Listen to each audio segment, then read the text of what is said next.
The open world in Guild Wars 2 is mostly not that dangerous. But if you want to solo group events, open world can become quite challenging quite fast. Today, I want to make a tier list about how good special builds and especially certain elite specs are to do just that, so that you just are able to solo any content that you want to do. So without much further ado, let's jump right in.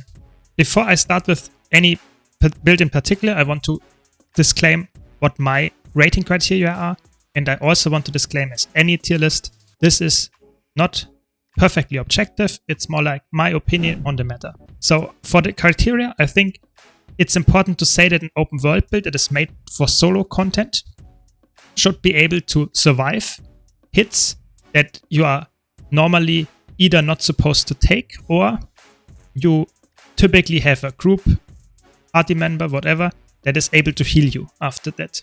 So if you survive the hit, you should have enough self-sustain to resustain, and you should possibly not get one shot. Of course, it would be perfect if you have teammates that give you all the buffs and you can play a full DPS build and you dodge any attack that comes to you. Yes, I get that, but oftentimes you don't have a party for that. You will want to do some stuff alone. That is in open world quite common. So I'm talking here about builds that are able to do almost anything that a group does on their own. That's why I also try to focus on builds that are really good at doing that. I'm not talking about how much damage they do. I will mention it, that sometimes some builds do more damage than others. Yes, I will mention it, but it's not my most important rating criteria. The most important criteria for me is how well does a build fare, how easy it is to play, and how easy it is to get the content that you want to get done. So that's why I'm doing this tier list right now.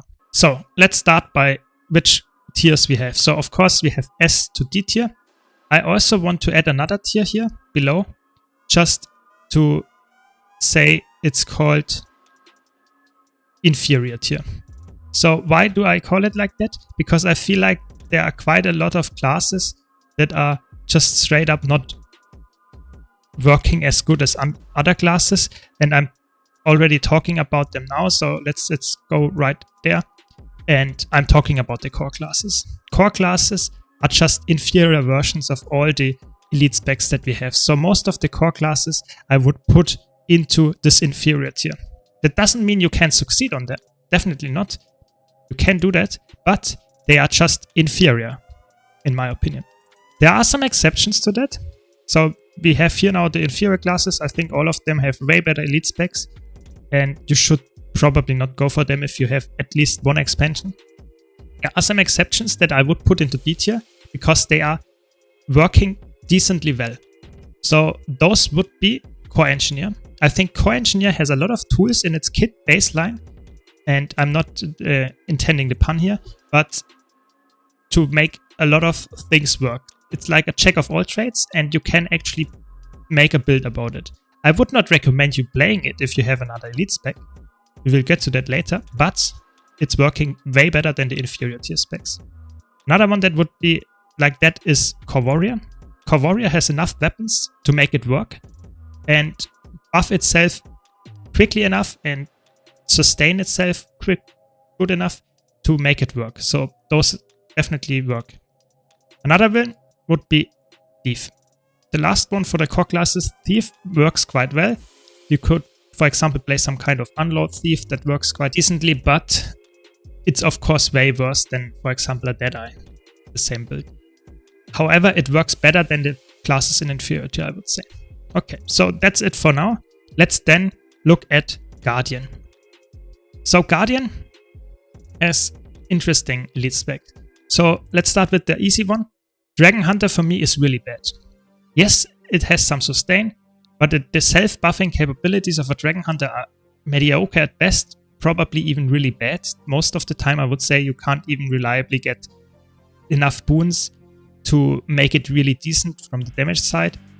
So in my opinion, that might be a hot take, but I think it's D tier. It's somewhat the same level of a core warrior, I would say, because you can buff yourself. Yes, you have some nice defenses with the blocks, but in the end, your damage is just not good enough when it comes to how easy you can make the build work. And that's especially important because the other Guardian specs are way better. So we have Firebrand, which I have a build about it already. And I also want to mention that all the builds that I put in a higher tier here, I probably have a build on my channel, so be sure to check that out. And if I don't have them already, then I will make them in the future, so be sure to subscribe for that. So I would put Firebrand into A tier, either into A tier or in low B tier. The reason for that is that the utility that Firebrand has is immense with the tomes. It's really, really good. It's strong, it has a nice damage baked into kit, and you have permanent quickness, might, it's very strong, it's protection even, it's really nice, it's a really strong build in my opinion. It is not the easiest to play because you have so many tomes and so many skills to learn, but in the end it works quite decently well. So Willbender, I would say, is the best Guardian spec. It is better than Firebrand. I'm not sure if I would put it in S tier, just because it still has some potential to not work as well as the classes in S tier, but I would say it's a really good one. That's why I would put Firebrand into low A tier, because Willbender is just a little bit better. Maybe I would put Firebrand in B tier as well, depends a bit, but Willbender has so much self-healing, self-buffing capabilities, it has way more damage than a Firebrand, and in my opinion it's also easier to play, so it's just straight up better. But it has a little bit less tools, so for example reflects and stuff might be a bit harder to come by, but it still works quite well. So the next class we want to go over is Warrior. So Warrior is very interesting. Warrior has a really, really good build, which is the Berserker build. Berserker build is extremely good. You can play the power variant or you can play a Condi variant, it doesn't really matter. It's very strong. The traits support you so much, you have invulnerability in there, you have really, really nice might application and also quickness, it's really, really good. So yeah, just a good build. Very nice. A lot of CC as well. When it comes to the other warrior specs, that's the sad part. They are not that good. I would say they are somewhat close to core warrior, just by design. Spellbreaker has a lot of CC, but the self-buffing capabilities are really low. They are there, you can play it, it definitely works, but I would say it's for me a C tier, because it's working, it has some nice defenses in CC, but the buffing capabilities, and especially the healing, if you don't play a aggressive power build to get, for example, lifesteal working with the Sakira's relic and stuff, it's not that good. And I always dislike really high Berserker builds, because oftentimes if you get hit by an attack that deals a lot of damage, you might die from that one shot, so it's not working that well. You can make it work because of the full counter and stuff, so I think it's good. You could make arguments for going higher here, but my personal preference is in C tier. The same is true for Bladezorn. Bladezorn has ability to get alacrity, but it's really clunky, it's not that nice to use in my opinion. For open world content, it's just way worse than a Berserker. Berserker, it doesn't matter if you play power or Condi, it's just stronger than both of those specs. That's just my take, as always. Let me know in the comments if I'm completely wrong here, but that's my opinion, and that's what a tier list is about. So let's continue with Revenant. So Revenant, here we go. We have now really, really good elite specs coming up. So I think Herald, I just recently released a video about it, is extremely strong. It's so good. It might not have the highest damage. The damage is around 19k if you perform perfectly, so the DPS, the consistent one. It's like a tanky condition Herald that has a lot of self-healing, and the very important part here is a lot of passive mitigation. So even if you get hit, you have so much passive damage reduction that you don't get that much damage. And you have the healing inversion, so it's really overloaded. The kit is immense, and you have so many boons that you can consistently get. Alacrity, quickness, protection. It's really, really strong. The only boon that you can't reliably get is stability. All the others you actually can get, so it's actually insane. It's really good. You should give it a try if you are a Revenant fan. The second Revenant spec that is also really, really good, I would also put into S tier, is Vindicator. Vindicator might not have as much, just damage as the Herald. It's a little bit lower, it's around 80k, 18k. But the dodge potential that you have with this build. You have so much dodges that you can easily tank a lot of bosses that just consistently hit you, and you can dodge their attacks because you have so many dodges and so much passive regen and stuff. And it's also quite easy to play. It's a bit harder definitely than Herald, so that's why I would put Herald higher than Vindicator, but just from the how easy you get things done with those two elite specs, I would put them into S tier. Don't get me wrong, A and S tier, all of them work really well, but S tier is a slight level above just because it has so much, the ease of use is just a notch higher. And then we have Renegade. Renegade is the highest DPS spec of Herald, just from the DPS side I would say, but it's harder to play because it doesn't have the sustain and boon application access like the other Revenant specs. So it's still a very good choice, especially because it has so high damage. So if you can make that work, it has even, let's say, 22k damage, so that helps a lot. That's why I would put it in A tier. You could make an argument for putting it in B tier just because it doesn't have the utility that other classes in A tier has, but the damage is really high. So I think that's one of the highest builds from the damage side that you can get into open world solo content. And I'm talking, of course, not about raid builds that go into open world. Of course, they might do more damage, but I'm talking about still builds that can self-sustain enough. So that's why this build is here. Okay, let's go to the medium armor classes now. So, Ranger. Oh, that's a tough choice. So I think Druid is not very good. You don't have that much self-buffing capabilities, or if you use them, you don't deal that much damage because you have to choose in the traits, and the healing might be okay, but so it's I think it's made as a pure support, not as a solo build in mind, which is totally fine, but that makes the build definitely worse in my opinion. So I would put it in C tier. It works if you want to make it work, but I would say all the other Ranger specs except Core Ranger are better than Druid for sure. And don't get me wrong, I want to emphasize that again. All the specs, even the inferior ones, you can easily make it work if you want to make them. But there are some specs that are just baseline better than those, and therefore I would recommend trying those.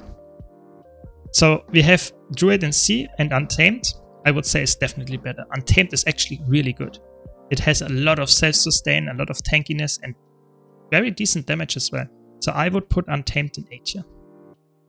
And actually the same goes for Soul Beast. Soul Beast is also, just like Untamed, a very decent spec.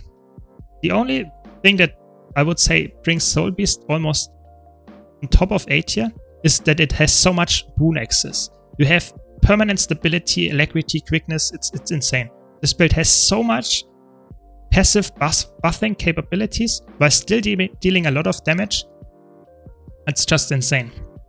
All the other builds in A tier don't have that many boons permanently, which is fine because sometimes you don't need the boons. If you have more damage, that might work as well. But I really enjoy having so many boons. So Soul Beast is a really good one. Let's go for Thief. So we have Daredevil. Sorry, Daredevil fans, but I would say Daredevil is one of the only specs that is really, really bad solo of the elite specs. It's really, really bad. I would put it in D tier as well.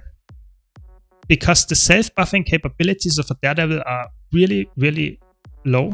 You don't get that much from being a Daredevil in contrast to being a Deadeye, for example. And you are just a altered core thief. It doesn't really change what you are doing with it. So both of those are here in D tier. We talked about Deadeye already. Deadeye, like I said, is way better at self-buffing itself. So I would put Deadeye way higher, like in A tier. It's a really good build. It might not be the most tanky one, but it has nice self-sustain, it has nice buffing capabilities, and it has huge damage. It's a really huge spell. So it has, again, 22k, that's a good benchmark number. So those two have really high damage numbers. And Deadeye is quite squishy, so it's not the best when it comes to tanking stuff, but surviving is easily possible because you have enough sustain. So I would really enjoy that if I had to do a lot of damage. And then Spectre is the first B tier because it's definitely better than the ones in C tier because it has a lot of damage mitigation with the Shroud and some nice utility and ports, but it's from a damage perspective too low to be an A tier just because it's not made for being a solo build that also does a lot of damage because it's just the kit is too slow for that. It's fun to play, don't get me wrong, but it's worse than the A tier specs definitely, so that's why it's in B tier. Then we have Engineer left from the medium armor classes. So Engineer has some really interesting classes in their specs. So Mechanist, in my opinion, is insane. It's really insane. The damage is really high. Buffing capability is immense. You get quickness, alacrity, whatever you need. You have high amount of damage with a lot of sustain actually. And your pet can also tank. So you can play it quite safely as well. So it's actually really, really good. I think it's one of the best specs, if not the best spec. It's in S tier for sure. Let's put it here for now. But I don't really think it's important to order them in a tier. So the tier is, they are all somewhat the same. So really try it. It's a really good one. But the others are actually quite decent as well. So Holosmith has quite nice build as well, quite nice damage, almost 22k as well. But I would put it in B tier because the sustain is way lower than on Mechanist, and the self-buffing capabilities are also not that great because you lack alacrity most of the time and you lack quickness most of the time, so you have none of the offensive wounds that you need, and the alacrity is also defensive, so it's just a little bit worse than A tier classes because this one can't buff itself that well. So it's a really good build from the damage perspective, but from the sustain and buffing capabilities, it's not as good. And Scrapper, I would say, is somewhere in the middle. That's why I put it in A tier. It has good capabilities of buffing itself. It's fun to play. It's fast. It's really fast. It's one of the fastest specs in combat. But it does not have the very easy gameplay of a Conde Mechanist. So that's why I put it here in A tier. Can't say much more. It's a fun build. And let's go to the light armor classes. So for light armor classes, we also have some interesting builds. Let's start with Elementalist and Weaver. So Weaver, I would say, is surprisingly easy to play for a Weaver. However, it is, in my opinion, not that great. It has not that high damage, only 17k, a little bit more, which is quite low for a light armor class, which takes more damage, just baseline. And therefore, I would put it into C tier.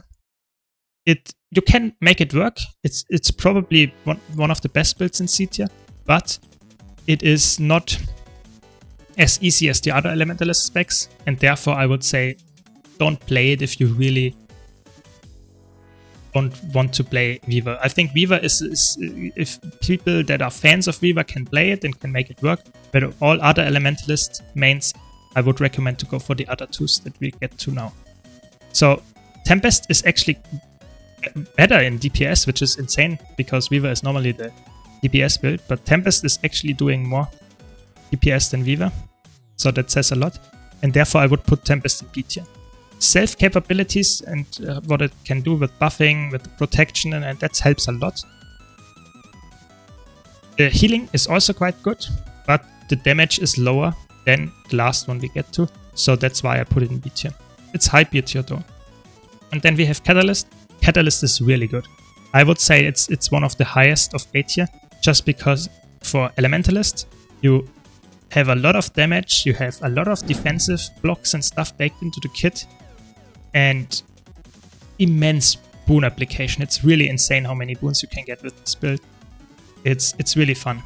It's really amazing how versatile the Elementalist can be. I really enjoyed that Catalyst build in particular. So then we have Necromancer. So for Necromancer, we have three really different builds. So Reaper is not really good at self-buffing, but is quite tanky. So that's why I would put Reaper in C tier. If you would have not the Shroud available, then I would put it in B tier for sure, because you lack all the self capability of buffing yourself, and it's just being really useful as a not support reliant build. But with the Shroud, it's a quite decent build. You also can get quite nice might easily, and also quickness in Shroud, so that's nice. But when it comes to out of Shroud, or if you really face a lot of damage, you lose your Shroud easily, so it's not that nice. I would say you could make an argument for putting it into B tier, but I just think Reaper is way better in group content. So I really enjoy it in group content, but in solo content, I would rather go for the other elite specs here. That's why I would put Harbinger, for example, in B tier. Harbinger has amazing damage. It's one of the highest damaging builds. It has 24k DPS. I also made a video about it that shows how much damage you actually can deal with this build.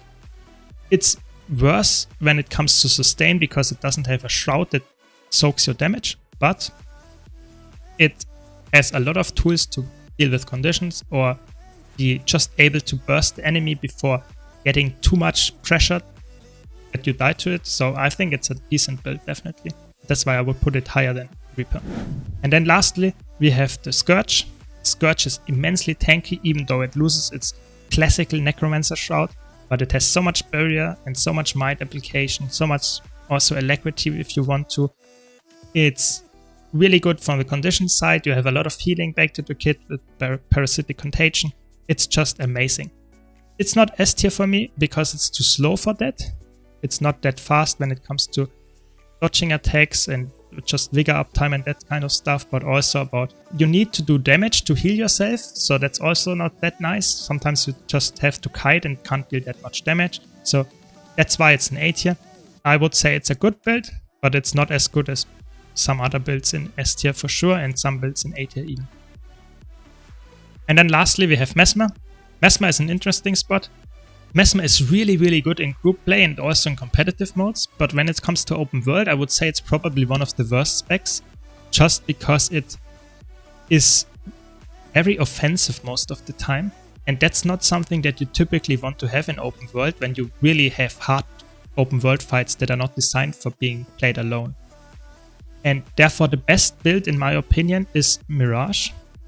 You could play an X Mirage or a Staff Mirage. The Staff Mirage is extremely easy. It's the most easy build on this list. It's fun to play and it's quite strong. It's good sustain. I would say it's A tier. Not high A tier, but it's A tier. And when it comes to just dealing damage, it's actually probably one of the best Mesmer specs from damage, with around, let's say, 21k, so quite nice damage as well. But it's not that tanky, yeah. So you need to use your dodges wisely, not only to deal damage, but also to really dodge attacks. And then we have Chronomancer. Chronomancer is actually interesting. You can play some decent Chronomancer builds with amazing self-buffing capabilities, yes. But when it comes to damage dealing, you have to decide if you want to go Condi or power damage. And if you go Condi, your damage is really low. If you go power, your damage is really high. And your self-buffing capabilities are also really high. But the tankiness is a little bit worse. So that's why I would put this build either in low A tier or putting it into B tier, just because it forces you to play really aggressive, which is typically in open world not something I would say you need a really tanky build or a really solo build for. If you can make it work with a raid build, then it's not needed to look at all at this tier list. If you can't, then you have to go for a tanky build and not for something that is really offensive. And then lastly, that's an interesting take. It can't really buff itself virtuoso that well. But if you used, for example, the EOD things, the batteries that buff the Jade protocols that buff you with a lot of boons, oftentimes in open world you can make a Condi virtuoso really, really work well. That is just a raid build with some changes, and it works really, really well. Of course, you can also play power virtuoso, but it's in an open world, playing power is always a little bit more risky because you have to invest more stats into this and can't play Celestial that easily. So I would say this build is also actually in B tier for me. If it's in longer fights, I would put it into C tier, just because you lose all your buffs and you just can't deal that much damage anymore. So I think that's the final tier list. You can see it's quite nicely spread. Like I said, let me know in the comments if you have any disagreements with me, or what's your tier list, how it would look like. Hope you enjoyed this video. If you did, be sure to leave a like and subscribe. I would really appreciate it. And I hope to see you in the next video. Thanks for watching.